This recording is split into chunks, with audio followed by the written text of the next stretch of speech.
All right, so in front of me, I have my 12 watch box that I have curated to my style to perfection throughout the past few years. And although it's affordable for the watch world, it still has a very dear space in my heart, and I'm here today to show it to all of you guys. If you're new here, my name's Luis, and I usually test and review all kinds of tech, but today I decided to do something a little tech adjacent and go with my watch collection. So starting off straight away, this is my Swatch Blue Boat.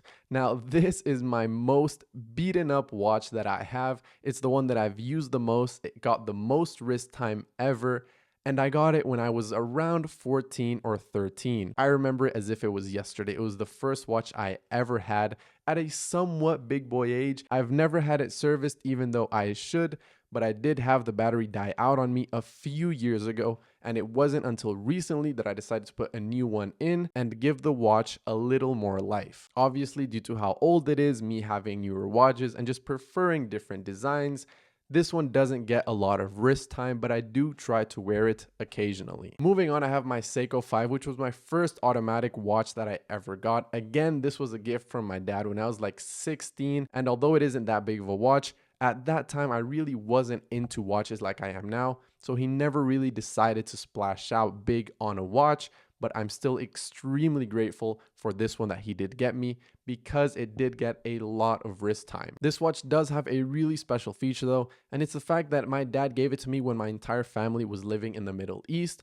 and the model he ended up picking out was one that had the English as well as the Arabic date window. So although not an expensive watch and not an expensive movement, it was the first automatic movement I ever saw in person, and just the fact that it has the Arabic date window makes it a lot more special because it is a reminder of the time that I spent over there. Now, those were really the only two watches that I had for about 5 years until I was 21, because throughout those years I was very up and down on my entire watch collecting journey, and I wasn't really sure if I wanted to continue collecting watches because I fell into the trap of the Apple Watch. During that time, I ended up getting my first job, and one of the first things I did was try out an Apple Watch, and I loved how much utility it actually had. Now, that couldn't be more different to the perspective that I have now, because I now am a very big hater of Apple Watches and I will never own one. But at that time, I was a little younger and I ended up buying my first Apple Watch, and throughout then had various versions and just left my watch collecting journey in the past. And it wasn't until around a year and a half ago that I really got into watches again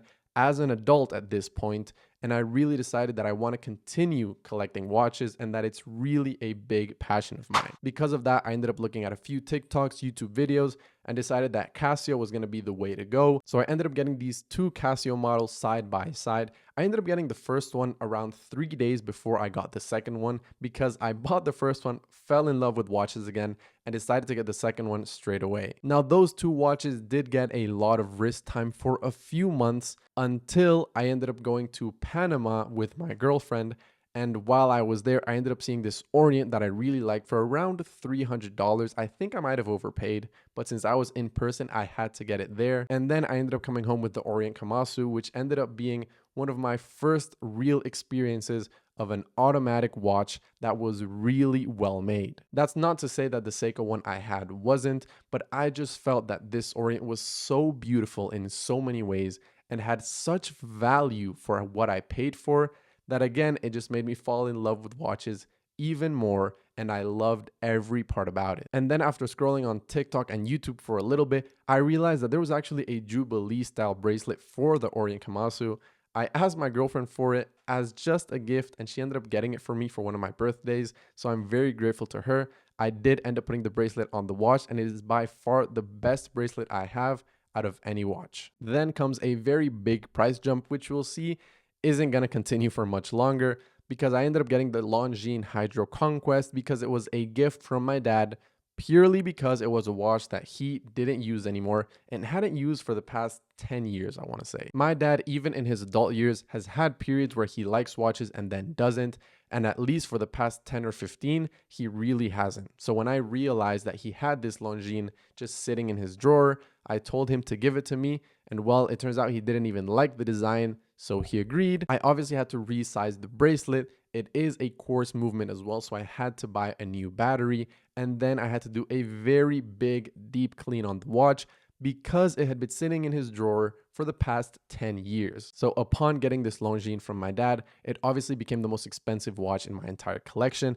And although I don't wear it that much because I don't have a personal attachment to it, since my dad didn't really give it to me with anything in mind other than the fact that he didn't wear it, I still try to wear it as much as I can, and it does get occasional wrist time, but not much as my other watches. And the next watch I ended up getting, I actually got in Colombia when I was visiting some family, and it's my G-Shock Casio, and pretty much the only one I have. I've never really been a fan of G-Shocks because I just feel they're too bulky for a person with smaller wrists, but I ended up trying this one out in the shop, and I loved the metallic dial. I think it lacks a lot in terms of legibility, and I later realized that I actually am a person that prefers really legible watches. The only downside I really have with the Casio is that the case is really bulky, and again, I'm still trying to figure out my watch journey along the way, and when I tried this one out for a few months, I realized that it was just a little too bulky for my liking.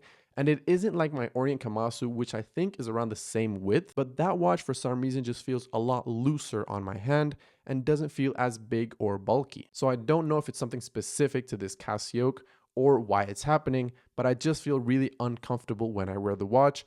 And due to that, the watch would have only gotten maybe 10 to 25 wears on my wrist before I decided that I'm just not really a big fan. And then moving along, I sadly don't have the watch with me today to record it, but I am going to put some pictures on screen of it. It is the Tissot PR100 that my girlfriend ended up gifting me for Christmas last year. So you can see that after owning Seikos, Casios, one Longines, and one Orient, I was ready to step up to something Swiss and then get something that was of really high quality, but still entry level. Everywhere I searched told me that the PRX was the way to go, but I just didn't want to watch that everyone else had, and I wanted something a little more unique to me. I ended up searching online for months, and I fell in love with the PR100. I asked my girlfriend for it for Christmas, she agreed, and then I ended up getting it that same year. Now this watch is currently the pride of my collection, and although not the most expensive one, I think she bought it for around 400.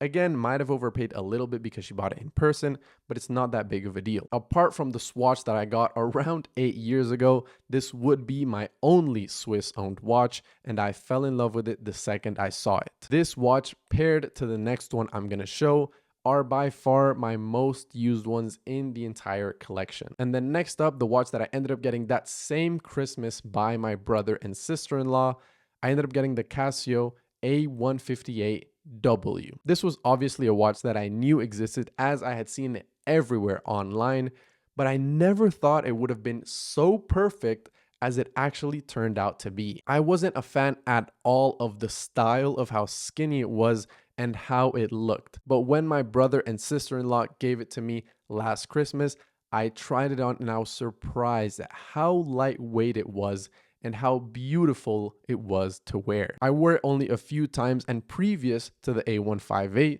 my daily watch was the Casio because again, it was just an everyday watch that I wouldn't mind scratching.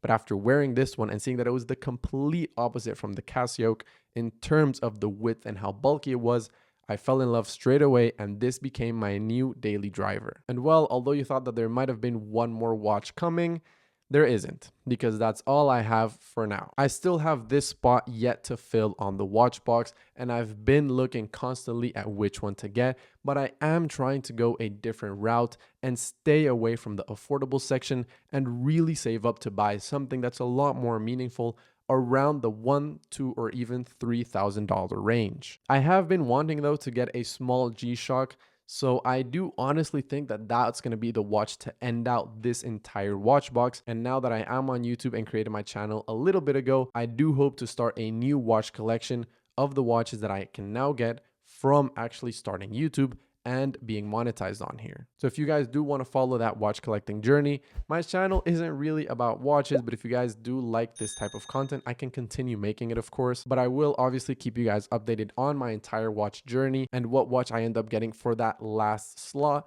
and most importantly, when I start my second watch box, and hopefully be with you guys when I fill it out. So there you have it. That was my very affordable watch collection for the watch world, and I say for the watch world because I know that there's watches that cost $100,000 out there, and my $30 Casio compared to it, well, it just doesn't compare in any way. Either way, I'm very grateful for the watches I have and the ones I've been able to accumulate over the past few years. I do hope to bring you guys along on my entire watch journey. So like I said, if that is something you're interested in, give the video a like, drop a comment down below, and subscribe to the channel if you are new here. I'm also going to be showing all kinds of updates and BTS to my life over on Instagram. So if you guys are interested in seeing that, then go ahead and click the follow button, and I'll have the link in the description below. And well, I guess I'll see you guys in the next one, where I'll go back to my normal, usual tech-related content.